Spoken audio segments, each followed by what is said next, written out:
안녕하십니까. 한국행정연구원 권양원입니다. 한국은 국제원조의 수원국에서 공여국으로 전환된 세계 유일의 국가이며 이에 국제원조의 가치와 효과를 증명하는 대표적인 성공 모델이라고 할 수 있습니다. 이러한 맥락에서 한국은 재난, 재해나 전란으로 인한 구호, 보건, 의료, 및 식량 원조 등 구제활동으로부터 IT를 활용한 행정 인프라 및 공공서비스 고도화에 이르기까지 다양한 영역에서 국제원조 사업을 수행하여 왔습니다. 전자정보 ODA는 한국이 특히 비교 우위의 강점을 가지고 있는 사업 영역입니다. 한국은 정부 주도의 ICT 정책을 통해 세계 최고 수준의 ICT 기술과 인프라를 보유하게 되었으며 이를 정부 시스템에도 성공적으로 접목시켜왔던 경험을 가지고 있기 때문입니다. 한국 전자정부의 우수성은 유엔의 평가에서 다년간 1위를 지속하여 왔다는 점에서 확인되고 있습니다. 일찍이 ITU의 2003년 보고서는 한국이 지난 40여 년간 이루어낸 정보통신 발전은 기적이며 더 이상 권고할 것이 없다라고 기술한 바 있으며 엘빈 토플러는 2001년도에 한국은 세계 수준의 정보 인프라를 구축하고 있기 때문에 제3의 물결에 있어서 한국이 따라가야 할 검증된 모델이 존재하지 않는다라고 언급하기도 하였습니다. 한국의 성공적인 ICT 정책 경험을 개발도상국과 공유하고 개발도상국 ICT 정책 전문가들의 역량 배양을 지원한다는 측면에서 ODA 사업은 매우 유용한 수단이라고 할 수 있으며 한국은 다른 국가들에 비하여 비교 우위를 가지고 있다고 판단합니다. 이를 반영하여 ICT 관련 ODA는 한국의 ODA 사업 중에서도 비중이 높은 편이며 절대 금액의 측면에서도 세계 전체 ICT 분야 ODA 원조에서 상위를 차지하고 있습니다. OECD DAC의 2013년 통계에 따르면 한국의 통신 분야 국제 원조는 세계 전체의 약 18%를 차지하고 있다고 합니다. 물론 ODA 사업의 영역 구분에 있어서 전자정부라는 특정 범주는 존재하지 않습니다. 그러나 전자정부 및 ICT 정책은 다른 사업들의 연계를 이어가는 기저 사업입니다.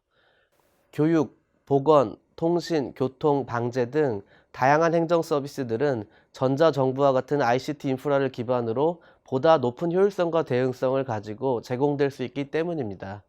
이러한 ICT 분야의 범분야적 성격으로 인하여 사실 ICT는 한국 개발협력 전 분야에서 널리 활용되고 있습니다.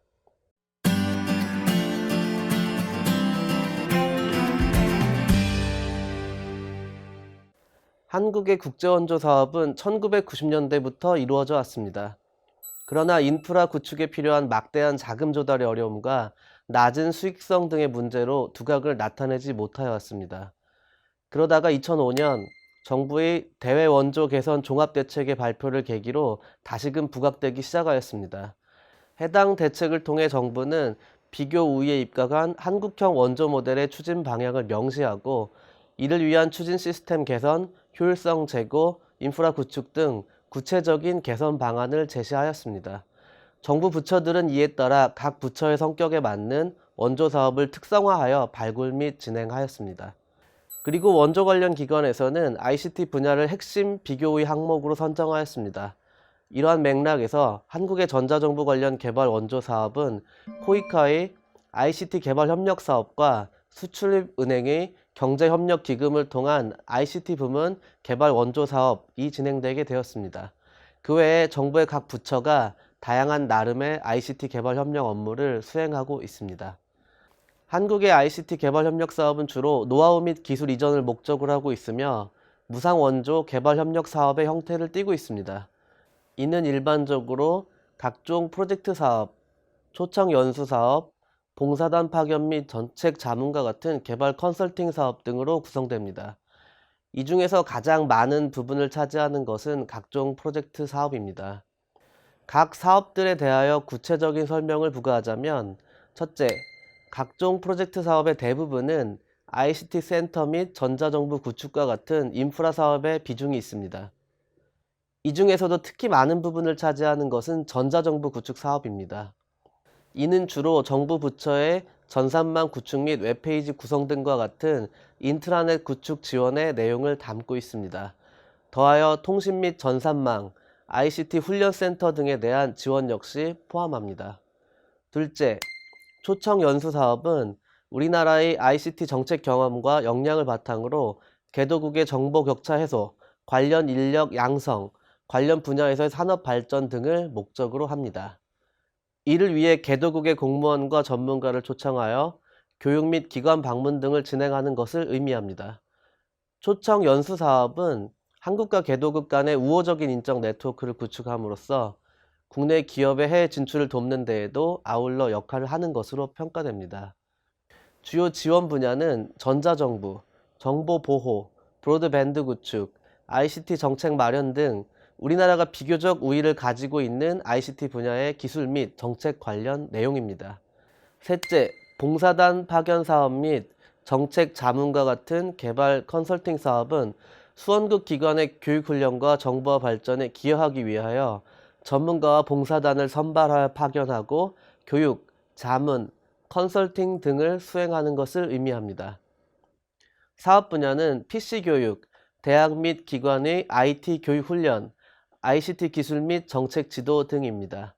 이외에도 ICT 마스터 플랜 지원, 브로드밴드 구축 및 로드맵 구축, 정보 보안, 전파 관리, 표준화 등의 영역에서 개발 컨설팅을 지원하고 있습니다.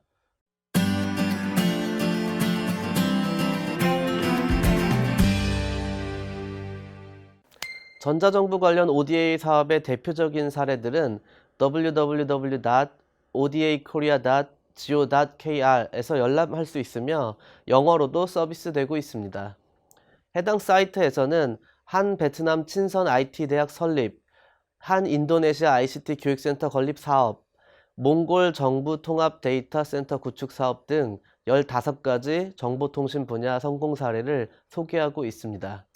이들 사업들 중에서 한 베트남 친선 IT 대학 설립 사업은 한국과 베트남 양국이 IT 교류를 통한 기술 교류 및 친선 강화의 목적에서 양국 정부가 함께 4년을 준비하고 추진한 결과물이라는 점에서 특히 의미를 찾을 수 있습니다. 해당 사업은 2003년 9월 양국 정상 간의 합의에 토대하여 2004년 사업이 착수되었습니다. 그간 양국 정부가 각각 1,000만 불씩 투입하고 함께 노력한 결실로서 현대적 시설의 통합 캠퍼스가 설립되었으며 2007년 12월부터 IT 분야 8개 학과 약 370명에 대한 고등기술 전문 교육이 시작되었습니다. 사업이 착수되었던 2004년 당시 베트남의 인구는 약 8,600만 명에 달하였으나 전국의 대학 숫자는 42개에 불과하였습니다. 더욱이 IT 분야의 교육과정은 매우 초보적인 단계에 머물러 있었습니다. 한편 한국과 베트남이 함께 설립한 IT 친선대학의 개교로 베트남은 이 분야에서 전문 인력을 체계적으로 양성할 수 있는 하나의 기초적인 토대를 마련할 수 있게 되었습니다. 해당 사업은 양국이 사업비를 공동 부담하여 원조 공여자는 물론 수원자 측이 보다 적극적인 주인의식을 가지고 추진해온 사업입니다. 이에 향후 이 사업의 지속적 운영과 발전 가능성이 매우 높을 것이라고 예상할 수 있겠습니다. 더 나아가 양국의 교류와 협력이 더욱 확대될 수 있을 것으로 기대됩니다.